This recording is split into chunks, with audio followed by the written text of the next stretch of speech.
The knock came just as Logan Everett was scraping the last of his beans onto a tin plate. 3 sharp raps that cut through the howling wind outside his cabin like gunshots through morning silence. He froze, fork halfway to his mouth, and listened. Out here in the New Mexico territory, 15 miles southwest of Abiquiu, visitors were rare as summer snow. The wind screamed again, rattling the shutters, and he wondered if he had imagined it. Then it came again, weaker this time, almost apologetic. Logan set down his plate and moved to the door, hand instinctively brushing the revolver at his hip. It was 1878, and the territory was still wild enough that caution kept a man breathing. He pulled open the heavy wooden door and found himself looking at a woman. She swayed on his doorstep like a sapling in a storm, her black dress torn and dusty, her dark hair falling loose from its pins. Her face was pale as bleached bone, and her lips were cracked and bleeding. She looked up at him with eyes the color of honey in sunlight, and he saw desperation there that made his chest tighten. "Please," she whispered, and then her knees buckled. Logan caught her before she hit the weathered planks of his porch, surprised by how light she was, how fragile she felt in his arms. He kicked the door wider and carried her inside, laying her gently on his narrow bed in the corner. Up close, he could see the dust caked in the lines of her face, the way her dress hung loose on a frame that had known hunger for too long. He fetched water from the bucket by the door, dipped a cloth in it, and dabbed at her lips. She stirred, her eyelids fluttering, and he held the cup to her mouth. "Slow," he said softly, "just a little at a time." She drank greedily, and he had to pull the cup away to keep her from making herself sick. Her eyes opened fully then, focusing on his face with an intensity that made him acutely aware of his rough appearance, his 3 days of stubble, his shirt that needed mending. "Thank you," she managed, her voice hoarse but clearer now. "I am sorry to intrude. I saw your light from the road and I could not walk any further." "How long since you have eaten?" Logan asked, already knowing the answer from the hollows in her cheeks. 2 days, maybe 3. She tried to sit up, but he gently pressed her back down. "Stay put, I will bring you something." He returned to the table and divided his supper between 2 plates, giving her the larger portion. She tried to protest when he brought it to her, but he waved her objections away. "I have more beans than I know what to do with," he lied easily, "and cornbread enough for an army."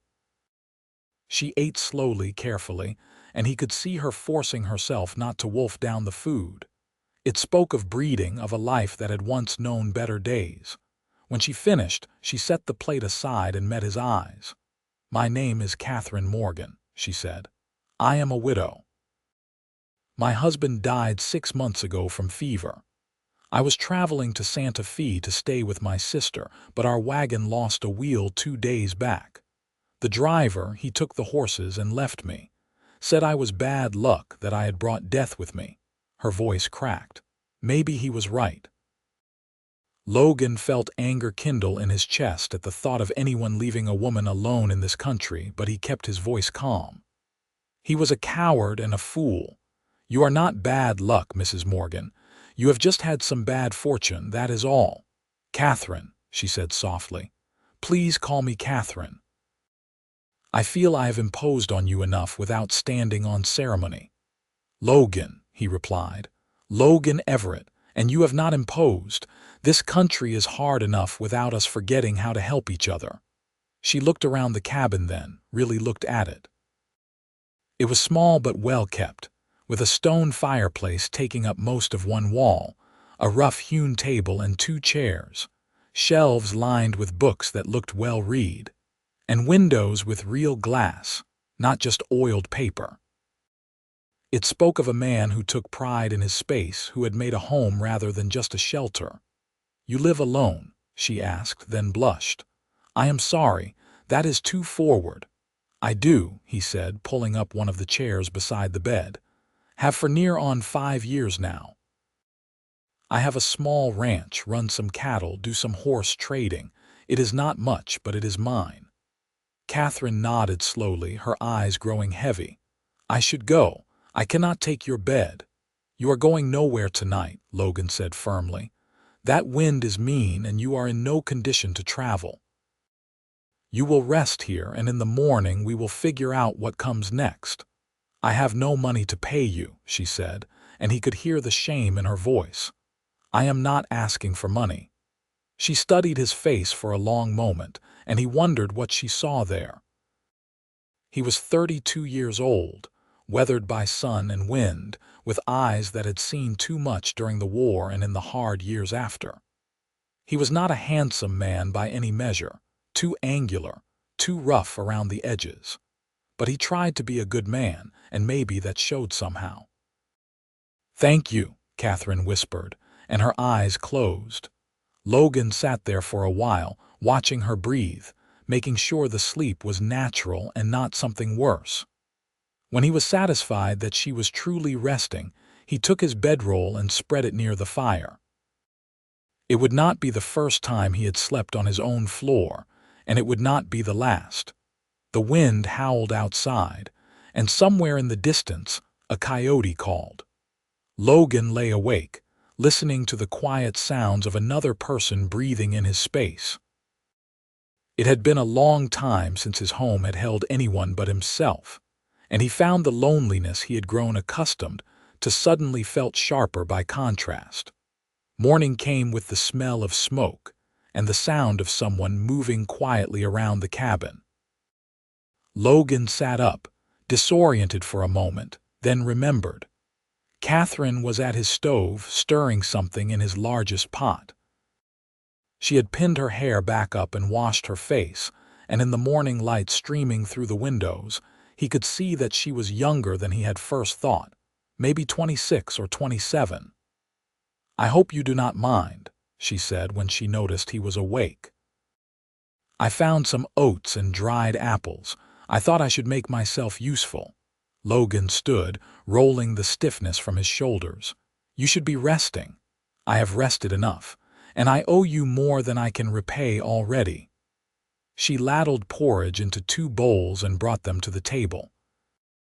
"Please sit." They ate together in comfortable silence, and Logan found himself studying her when he thought she was not looking. In daylight, cleaned of trail dust, she was striking rather than pretty, with high cheekbones and a strong jaw. Her hands, he noticed, bore calluses that spoke of hard work. This was not a woman who had lived a life of idleness. "What will you do?" he asked finally. "About getting to Santa Fe, I mean." Katherine set down her spoon, her expression troubled. "I do not know. I have no horse, no wagon. I suppose I could walk, but it must be 40 miles or more, and I am not sure I could make it." Logan made his decision in that moment, though later he would wonder if it had already been made the instant he opened his door and saw her standing there. "Stay," he said simply. She looked up, startled. "What? Stay here? For a while, at least. Until you are stronger, until we can figure out a better plan. I have the space, and I could use help around the place if you are willing to work. I can pay you a wage, nothing much, but enough to save up for stage fare or supplies." Katherine stared at him, and he could see the conflict in her eyes. That would not be proper. A widow and a bachelor living under the same roof. People would talk.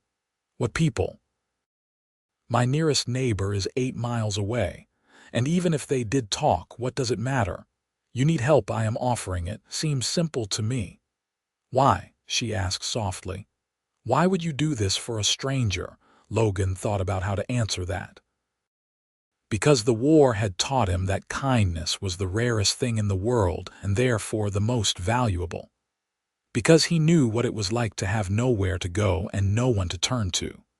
Because something in her eyes had reached past all his carefully constructed walls.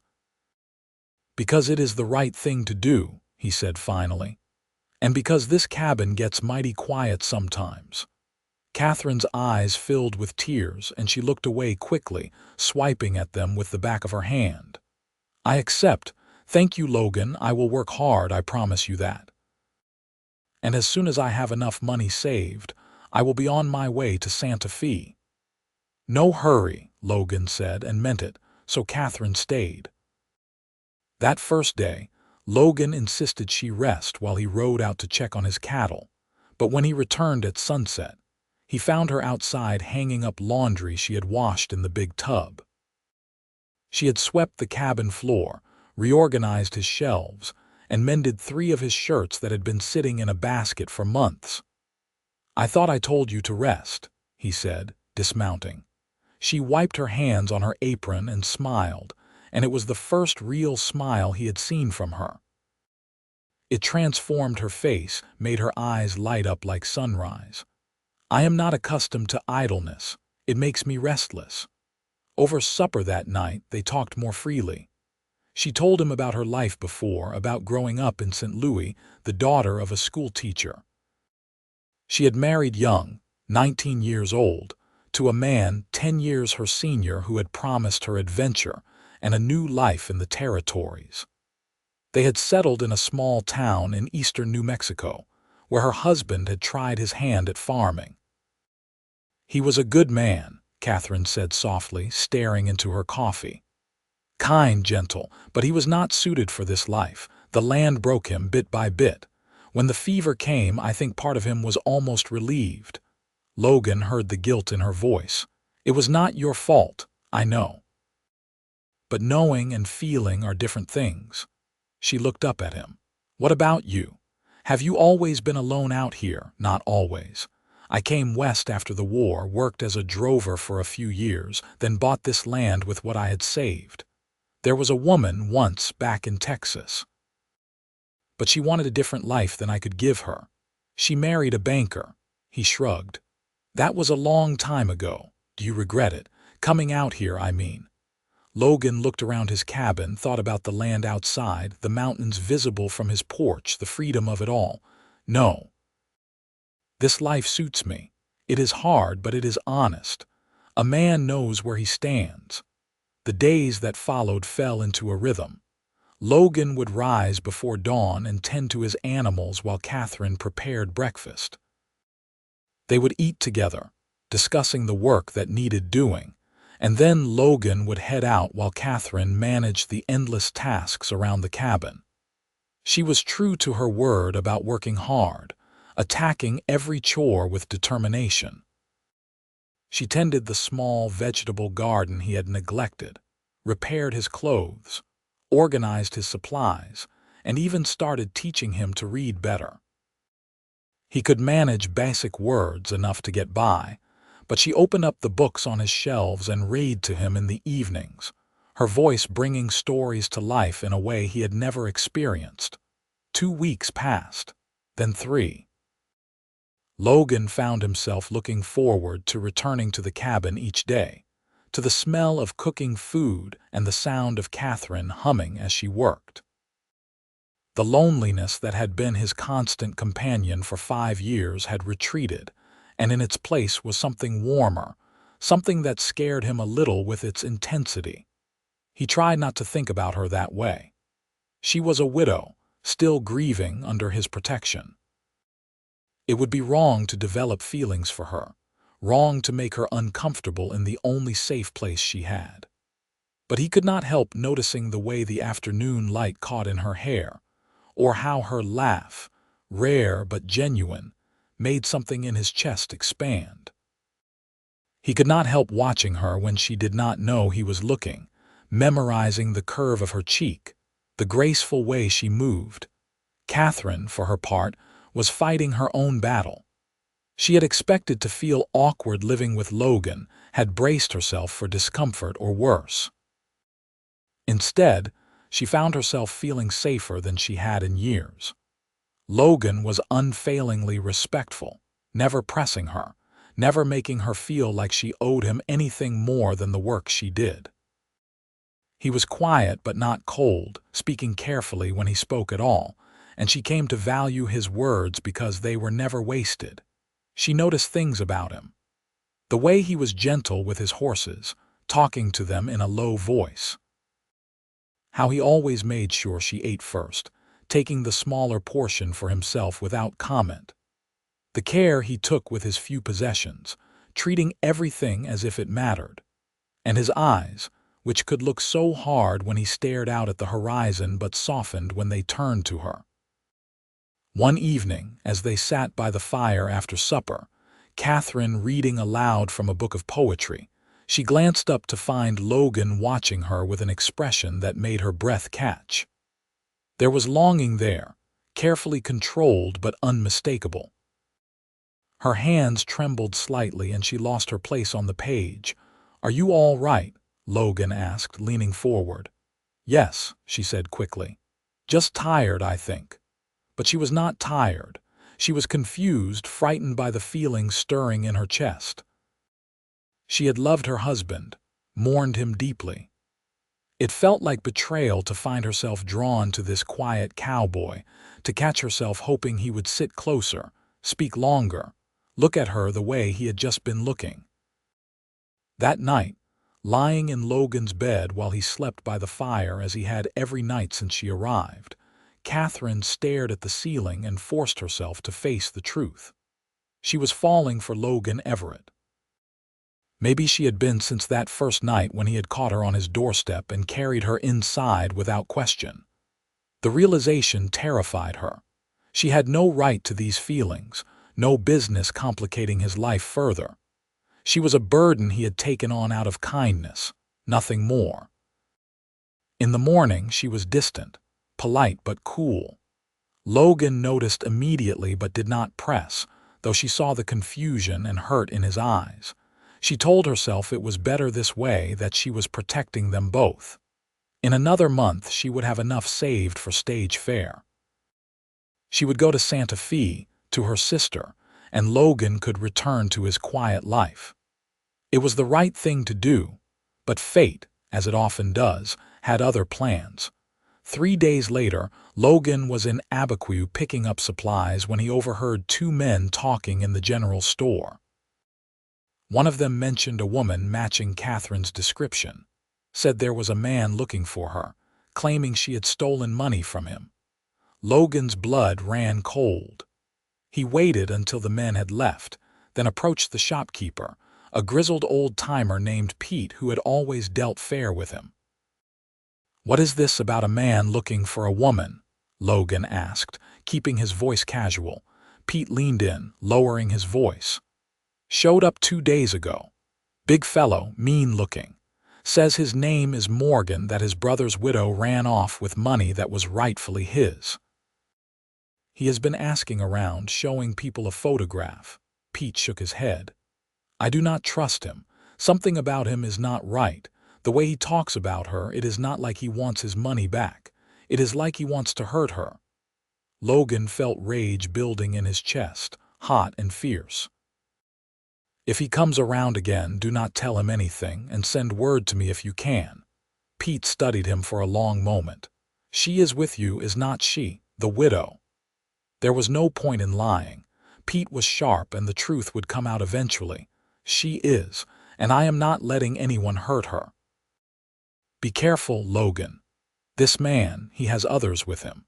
3 or 4 rough types. They are staying at the boarding house, drinking heavy and making trouble. You might be good with that gun of yours, but 4 against 1 are bad odds." Logan nodded grimly and finished his business quickly. He loaded his supplies and started the ride home, his mind racing. He should have known there would be more to Katherine's story, some reason beyond bad luck that had left her alone on a road in the middle of nowhere. But whatever the truth was, it did not matter. She was under his protection now, and he would die before he let anyone take her. When he reached the cabin, Katherine was outside tending the garden. She straightened when she saw him, shading her eyes against the afternoon sun, and he saw her smile fade as she registered his expression. "What is wrong?" she asked, walking toward him. Logan dismounted and took her arm gently, leading her inside. "We need to talk. There is a man in Abiquiu looking for you. Says his name is Morgan." The color drained from Katherine's face. She swayed and Logan guided her to a chair. "It is Thomas," she whispered. "My husband's brother." "What does he want?" Katherine was silent for a long moment, and when she spoke, her voice was barely audible. "My husband left me everything when he died. It was not much, just the farm and a little money he had saved. But Thomas believed it should have gone to him, as the eldest son. He came to me a month after the funeral and demanded I sign everything over. When I refused, he became angry. He said terrible things, threatened me." She looked up at Logan, her eyes bright with unshed tears. "He tried to force himself on me. Said if I was going to be difficult, he would take what was owed to him another way. I fought him, hit him with a lamp. While he was stunned, I ran. I sold what I could carry for enough to buy passage on a wagon heading west, and I left everything else behind." Logan felt sick with fury. "Why did you not tell me?" "Because I was ashamed. Because I thought if I got far enough away, he would give up and leave me alone. I never thought he would follow me this far." She grabbed his hand desperately. "Logan, he is dangerous. If he finds me here, he will hurt you. I have to leave. I will go tonight, right now. I can make it to Santa Fe on foot if I have to." "You are not going anywhere," Logan said firmly. "This is your home now, and no one is going to drive you away from it. You do not understand. Thomas does not care about the law or what is right. He will kill you if you get in his way." Logan met her eyes steadily. "Then he can try. But I am not letting him have you, Katherine. Not now, not ever." The intensity in his voice and his eyes made Katherine's breath catch. She saw the truth written plainly on his face, the thing neither of them had dared to acknowledge. He cared for her deeply, maybe even loved her. And God help her, she felt the same way. "Logan," she said softly, "I cannot ask you to risk your life for me. You are not asking, I am choosing. There is a difference." He squeezed her hand gently. "We will face this together, but I need you to trust me. Can you do that?" Katherine nodded slowly, tears spilling down her cheeks. "Yes, I trust you." Over the next few days, Logan prepared. He rode to his nearest neighbor, a tough old rancher named Cole who owed him a favor, and explained the situation. Cole agreed to come if there was trouble, and he spread the word to 2 other men in the area, both good men who would stand against injustice. Logan cleaned his weapons, made sure his ammunition was plentiful, and reinforced the door and windows of the cabin. Katherine watched him work with growing dread. She had brought this danger to his doorstep, and no matter what Logan said, she could not shake the guilt. At night, unable to sleep, she would sit by the window and watch the moonlit landscape, jumping at every sound.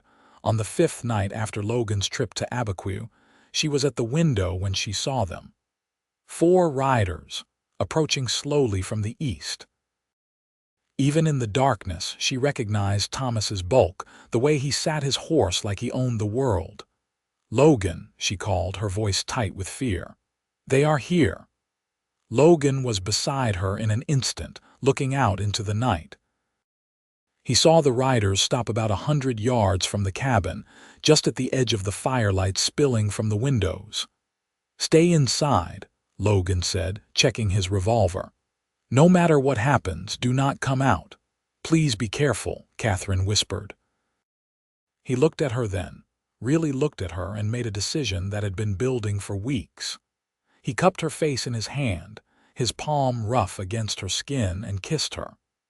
It was brief, gentle, but it held all the words he had not said, all the feelings he had tried to suppress. "I will come back to you," he promised. "I swear it." Then he was gone, stepping out onto the porch and closing the door behind him. Katherine pressed herself against the wood, listening, her heart hammering so hard she thought it might break through her ribs. Outside, Logan faced the 4 riders. Thomas Morgan was indeed a big man, broad-shouldered and thick through the middle, with a face that might have been handsome if not for the cruelty in his eyes. The 3 men with him were the kind you found in any frontier town, hard men who sold their loyalty for whiskey and gold. "You must be Everett," Thomas called out. "I am looking for my sister-in-law, been told she might be here." "You were told wrong," Logan said calmly. "No one here but me." Thomas smiled, and it was not a pleasant expression. "Now that is interesting. Because Pete at the general store, after we encouraged him a bit, said you asked about me. Said you were mighty interested in protecting someone. Would not do that for no reason, would you?" Logan's jaw tightened at the thought of them hurting Pete, but he kept his voice level. "You are on my land. I am asking you politely to leave." "Or what? You will shoot us," Thomas laughed. "There are 4 of us and one of you. Those are bad odds, friend. Just hand over Katherine and we will be on our way. This does not need to get ugly." "She is not here," Logan repeated. "And even if she was, I would not hand her over to a man who tried to rape her." Thomas's expression darkened.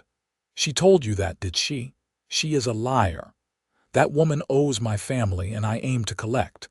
Now you can either step aside or we can move you aside." "You are welcome to try," Logan said quietly. The tension stretched taut as a wire. One of Thomas's men reached for his gun and Logan drew. He was fast, faster than most men, honed by years of practice, and a war that had taught him speed meant survival. His first shot took the man in the shoulder, spinning him off his horse. His second shot hit another man's gun hand, making him scream and drop his weapon. But then gunfire erupted from all sides, and Logan realized his mistake. There were more than 4. Thomas had posted men around the cabin, waiting for the right moment. Logan dove back toward the door as bullets chewed into the wood around him. Inside, Katherine heard the shots and screamed his name. Logan crashed through the door, blood running from a graze along his ribs, and barred it behind him. "Are you hurt?" Katherine cried, rushing to him. "Just a scratch. We need to get to the back room, away from the windows." They had barely moved when the front window shattered, gunfire pouring in. Logan returned fire, trying to mark targets in the darkness, but there were too many. He had been a fool, playing into Thomas's hands. Then, like an answer to an unspoken prayer, more gunfire erupted outside, but this time it was not aimed at the cabin. Logan risked a glance out the window and saw Cole and his men, 6 riders in all, coming in hard and fast. Thomas's men scattered, caught between 2 forces, and within minutes the fight was over. 3 of Thomas's men were down, wounded or surrendering. 2 more had fled into the night. And Thomas himself was on his knees in the dirt, Cole's rifle pointed at his head. Logan stepped out onto the porch, Katherine right behind him despite his earlier orders. Thomas looked up at them, and the hatred in his eyes was poisonous. "This is not over," he spat. "That woman is mine by right." The law says a widow inherits from her husband," Cole interrupted. "And it says a man who assaults a woman belongs in prison. We have got half a dozen witnesses now who will testify you came here intending violence. So you have got 2 choices. You can ride out of here tonight and never come back, or we can take you to the territorial marshal in Santa Fe and let him sort it out. What will it be?" Thomas stared at Katherine with such venom that she shrank back, but Logan stepped in front of her, his body a wall between them. "Choose," Logan said coldly. Thomas climbed to his feet slowly. "Fine, I will leave, but you better watch your back, Everett, both of you." "Get off my land," Logan said, "and if I ever see you again, I will not be so merciful." They watched as Thomas and his remaining men collected their wounded and rode off into the darkness. When they were gone, Cole turned to Logan with a grin. "You pick the most interesting times to need help, Logan." "I owe you," Logan said, gripping the older man's hand. "All of you. I will not forget this." "Just invite us to the wedding," Cole said, glancing between Logan and Katherine with knowing eyes. "That will be payment enough." After Cole and his men left, promising to keep an ear out for any sign of Thomas's return, Logan and Katherine stood alone in the trampled dirt of his yard. The adrenaline was wearing off, leaving Logan shaky, and Katherine noticed him swaying. "Inside," she ordered. "Let me look at that wound." "It is nothing," he protested, but she was already herding him back into the cabin. She made him sit at the table and carefully pulled away his torn, bloody shirt. The bullet had carved a shallow groove along his ribs, painful but not serious.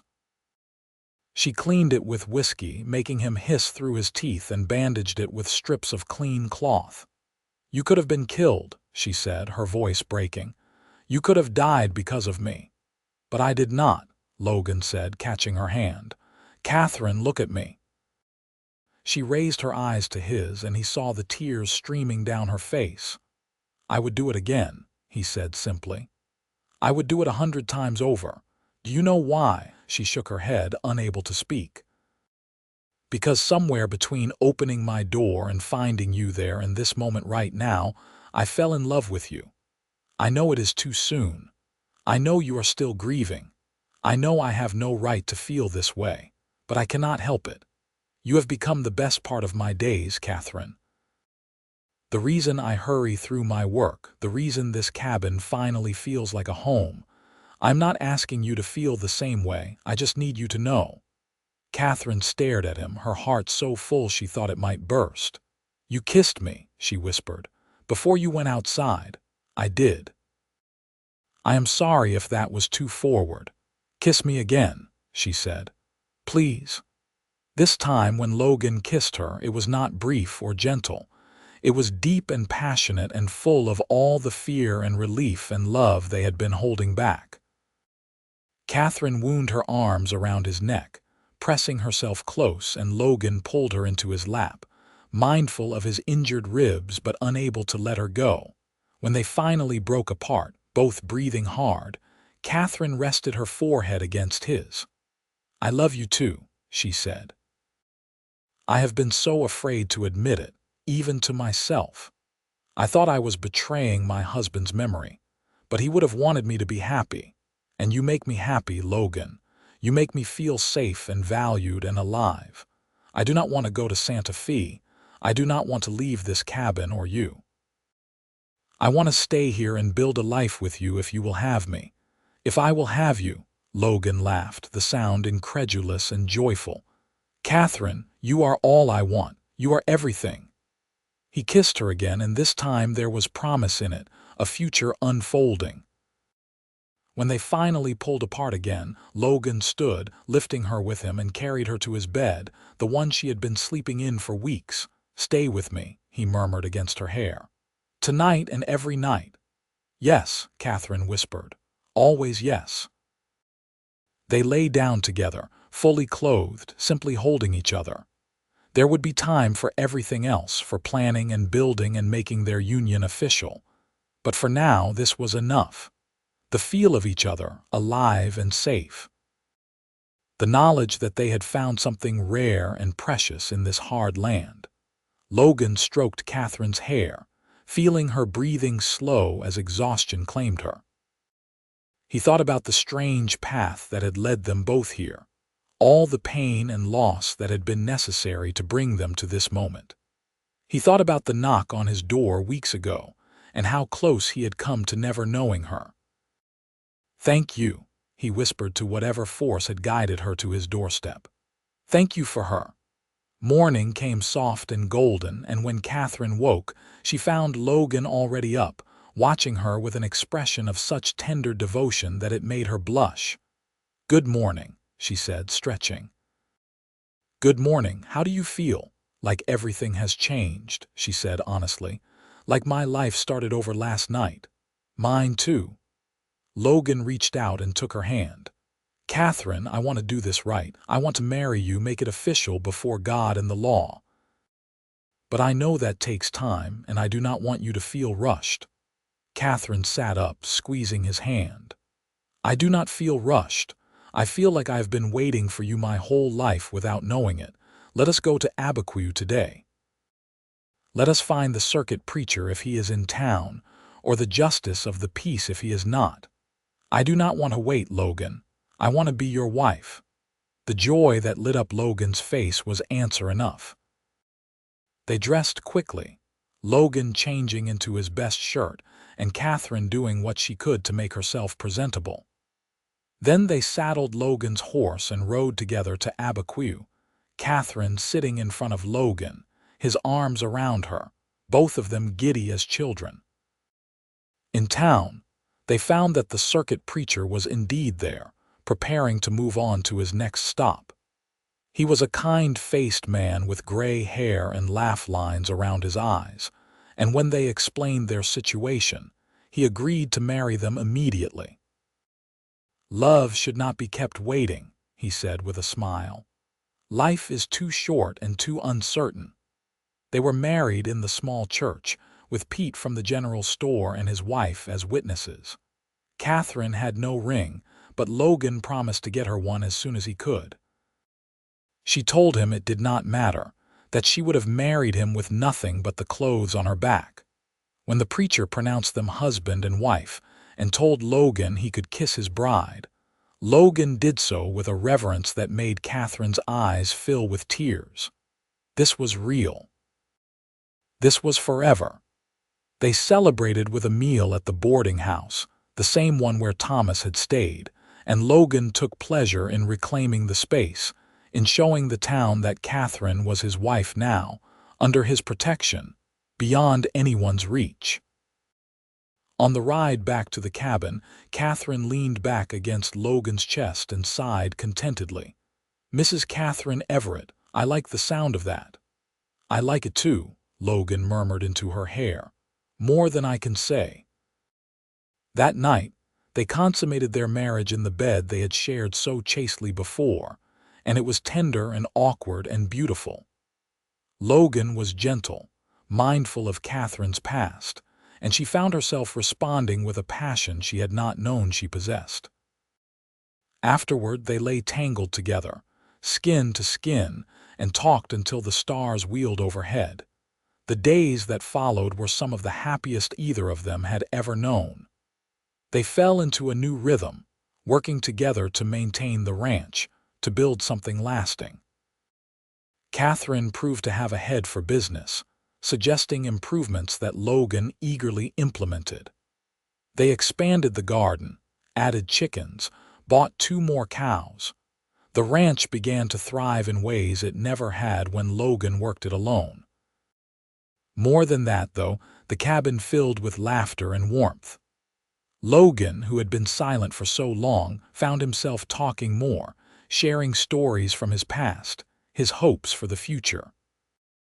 Katherine sang as she worked, her voice clear and sweet, and taught Logan to dance on the rare evenings when they were too restless to sit still. 3 months into their marriage, Katherine missed her monthly courses.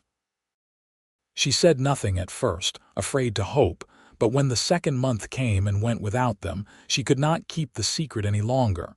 She told Logan over breakfast, watching his face carefully. "I think I am with child." Logan went very still, his fork halfway to his mouth. Then a smile broke across his face, so wide and genuine that it transformed him. He dropped the fork, came around the table and pulled Katherine into his arms, lifting her off her feet and spinning her around.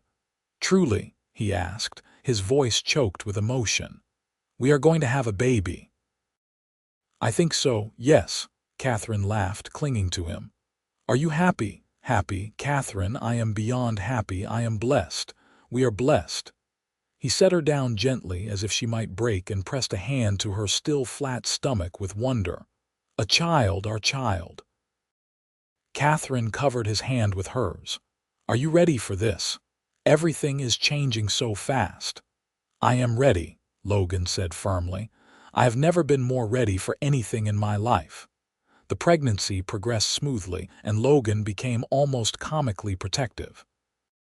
He would not let Katherine lift anything heavy, insisted she rest in the afternoons, rode to town twice as often to make sure she had everything she needed. Katherine bore his fussing with good humor, teasing him gently but secretly pleased by his attentiveness. As her belly grew, Logan would spend evenings with his hand pressed to it, marveling at the tiny kicks and movements. He talked to the baby constantly, telling it stories about the ranch, about Katherine, about the life they were building. "You are loved already," he would murmur. "More than you can imagine." In her 7th month, Katherine was seized by a sudden need to prepare. She sewed tiny clothes, blankets, everything the baby would need. Logan built a cradle, working late into the night to get every detail perfect, sanding it smooth so no rough edges could harm their child. They talked about names. If it was a girl, Katherine wanted something strong. Logan suggested Lucy after his mother, and Katherine loved it.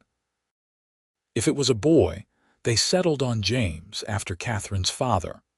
The baby came on a cold February morning in 1879, arriving with the dawn after a long night of labor. Logan stayed by Katherine's side through all of it, holding her hand, wiping her brow, whispering encouragement.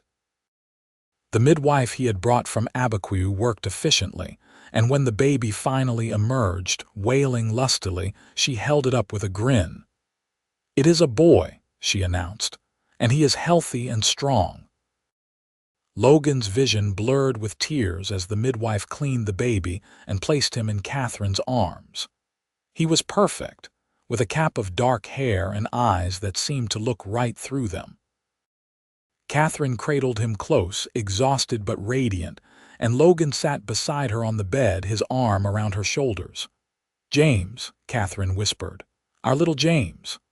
"Hello, son," Logan said softly, touching one tiny fist. The baby's fingers closed around his father's finger with surprising strength, and Logan felt something in his chest crack open, a well of love so deep he could drown in it. The first year of James's life passed in a blur of sleepless nights and small miracles. Logan had never known he could love something so much, this tiny person who depended on them for everything. He would walk the floor with James when he was fussy, singing off-key lullabies that made Katherine smile. He taught the baby to laugh, spending hours making silly faces and noises. And as James grew and began to recognize them, reaching out when they came near, Logan felt his heart grow larger than he had thought possible. Katherine flourished as a mother, patient and loving even on the hardest days. She and Logan worked as a team, supporting each other, sharing the load. Their marriage deepened, moving beyond passion into something more profound, a partnership built on trust and respect and unwavering commitment. When James was 2 years old, Katherine became pregnant again. This time, the baby was a girl, born in the spring with her mother's honey-colored eyes and her father's dark hair. They named her Lucy, as planned, and Logan wept unashamedly when he held her for the first time. "2 children," he said to Katherine later when both babies were sleeping and they sat together on the porch, watching the sunset. "How did I get so lucky?" "We both did," Katherine said, leaning against him. "Sometimes I think about that night I knocked on your door. I was so desperate, so afraid. I had no idea I was walking toward my future." "I am glad you knocked," Logan said, kissing the top of her head. "I am glad you were brave enough to ask for help, and I am glad I was smart enough to ask you to stay." "I would not have left even if you had not asked," Katherine admitted. "I think I knew, even then. I knew you were meant to be mine." They sat in comfortable silence, listening to the sounds of their ranch, the lowing of cattle, the whinny of horses, the distant howl of a coyote. It was the same land Logan had worked alone for so long, but it felt entirely transformed. It was not lonely anymore. It was full of life and love and promise. As the years passed, the Everett Ranch became known throughout the territory as a place of hospitality and fairness. Logan and Katherine took in drifters and travelers, offering meals and shelter, paying forward the kindness that had brought them together. They employed several hands, treating them well and earning their loyalty. The ranch prospered, becoming one of the most successful in the region. James and Lucy grew up strong and healthy, learning to ride almost before they could walk. James was serious like his father, thoughtful and careful, while Lucy was bold and adventurous, always getting into mischief. Logan loved them both with a fierce protectiveness that never dimmed. When James was 8 and Lucy was 6, Katherine discovered she was pregnant again, a surprise that delighted them all. This baby, another boy they named Thomas, not after her abusive brother-in-law but to reclaim the name, to make it mean something good. Young Thomas was a happy baby, always smiling, and he bound the family even closer together. There were hard times, of course. Years when the cattle prices dropped, when drought threatened their water supply, when illness swept through the territory. But Logan and Katherine faced everything together, and they always came through stronger on the other side. They never heard from Thomas Morgan again. Pete sent word, years later, that the man had died in a knife fight in El Paso, drunk and belligerent to the end. Katherine felt nothing when she heard the news, neither grief nor satisfaction. That part of her life was so distant, it seemed to belong to another person entirely. On their 10th wedding anniversary, Logan presented Katherine with a ring, a simple gold band with her name engraved inside. She cried when he slipped it on her finger, even though she had told him years ago that she did not need one. "I know you do not need it," Logan said, "but I wanted you to have it anyway. You deserve beautiful things, Katherine. You deserve everything." "I have everything," she replied, touching his face. "I have you and our children and this life we have built. What more could I possibly want?" They renewed their vows that day, standing in front of the same preacher who had married them, with their children and friends as witnesses. It was a joyful celebration, full of laughter and music and dancing. As Logan waltzed Katherine around their yard in the fading light, her head on his shoulder, he marveled at the journey they had taken together. "I love you," he murmured. "More than I did the day we married, more than yesterday. More than I can say." "I love you too," Katherine replied, "always and forever." The children grew, and eventually they grew up. James took over much of the ranch work, showing a natural aptitude for managing cattle and horses. Lucy, to no one's surprise, became a teacher, opening a small school in Abiquiu and living during the week in town, coming home on weekends. Young Thomas followed his father's footsteps most closely, quiet and steady, learning every aspect of ranching with dedication. When James was 22, he married a sweet girl named Anna from a neighboring ranch, and within a year, Logan and Katherine became grandparents. Holding his grandson for the first time, Logan was transported back to the night James was born, to the overwhelming surge of love that had changed him forever. It happened again now, this sense of infinite expansion, as if his capacity for love had no limits. "You are going to spoil this child rotten," Katherine said, watching him with amusement. "That is a grandfather's job," Logan replied with a grin, "and I intend to do it well." More grandchildren followed as the years passed. Lucy eventually married a lawyer from Santa Fe and had 3 children in quick succession. Thomas married later, at 30, to a widow with 2 children of her own, and they had 1 daughter together. The Everett Ranch became the gathering place for holidays and celebrations, filled with multiple generations of family, noisy and chaotic and wonderful. Logan's hair turned gray, then white. His hands, once so strong, became gnarled with arthritis. But he still rode out each morning, still checked on the cattle and horses, still found joy in the work. Katherine aged too, her dark hair silvering, lines appearing around her eyes and mouth. But to Logan, She was as beautiful as the day she knocked on his door, maybe more so. She had grown into herself over the years, becoming confident and capable, the heart of their family. On their 40th wedding anniversary, their children and grandchildren threw them a party that seemed to include half the territory. There were speeches and toasts, laughter and stories. Logan stood up, his hand shaking slightly, and raised his glass. 40 years ago, he said, his voice still strong despite his age, a widow knocked on my door, hungry and desperate. I fed her and asked her to stay. It was the best decision I ever made. Katherine, you have given me a life beyond anything I dreamed possible. You have given me love, children, grandchildren, purpose. You have made every day an adventure. I would not change a single moment, not even the hard ones, because they all led us here. To this family, this legacy. I love you, Katherine Everett, more than words can express.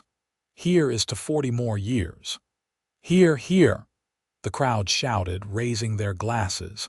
Katherine stood and kissed him, not caring that everyone was watching, and the room erupted in cheers. Later, when the party had wound down and most people had gone home, Logan and Katherine sat on their porch, the same spot where they had sat so many times over the years.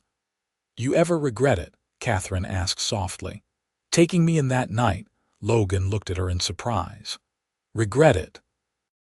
Katherine, it was the best thing I ever did. Why would you ask that? Because I brought trouble to your door. Thomas and his men, they could have killed you. And I have not always been easy to live with, I know that. Logan took her hand, holding it gently. Listen to me. That night when I opened my door and saw you standing there, I was half dead inside. I did not even know it, but I was. I was going through the motions of living without really feeling anything. You changed that. You brought light into my darkness. Everything good in my life, everything that matters, came from the moment I chose to help you. I have never regretted it, not for a single second. Do you understand? Katherine nodded, tears streaming down her face. I understand, and I feel the same way. You saved my life, Logan. In every way a person can be saved. I was lost and broken, and you made me whole again. Loving you has been the greatest privilege of my life. They sat in silence for a while, holding hands, watching the stars. The night was quiet except for the familiar sounds of the ranch, sounds that had been the soundtrack to their life together. I am tired, Katherine said eventually. Will you take me to bed? Logan stood, his joints protesting, and helped her up. They walked inside slowly, leaning on each other, and got ready for bed with the ease of long practice. When they lay down together, Katherine curled into Logan's side, her head on his chest, his arm around her. Good night, my love, she whispered. Good night, Logan replied, kissing her hair. Thank you for staying. Always, Katherine murmured, already drifting off. I will always stay. Logan lay awake a little longer, listening to her breathe, feeling the rise and fall of her chest against his side. He thought about the long, winding road that had brought them here, all the pain and joy, the struggles and triumphs. He thought about the family they had created, the legacy they would leave behind. And he thought about that knock on his door so many years ago, 3 sharp raps that had changed everything. He had asked her to stay, never dreaming she would become his whole world, but she had, and he was grateful beyond measure. Thank you, he whispered again into the darkness, to God or fate or whatever power had guided them. Thank you for her, thank you for all of it. Then he closed his eyes and let sleep take him, secure in the knowledge that when he woke, Katherine would still be there beside him, as she had been for 40 years, as she would be for whatever time they had left. Their story, which had begun with desperation and hunger, had become something beautiful and enduring, a testament to the power of kindness and the resilience of love. In the harsh landscape of the New Mexico territory, They had built a life of tenderness and joy. They had taken their brokenness and forged it into something whole. And every night when Logan closed his eyes, he remembered that moment on his doorstep, remembered catching her as she fell, and thanked whatever force had brought her to him. Because Katherine was not just his wife, not just the mother of his children. She was his home, his heart, his reason for everything. She had knocked on his door hungry, and he had fed her and asked her to stay. She had stayed, and in staying, she had saved him as much as he had saved her.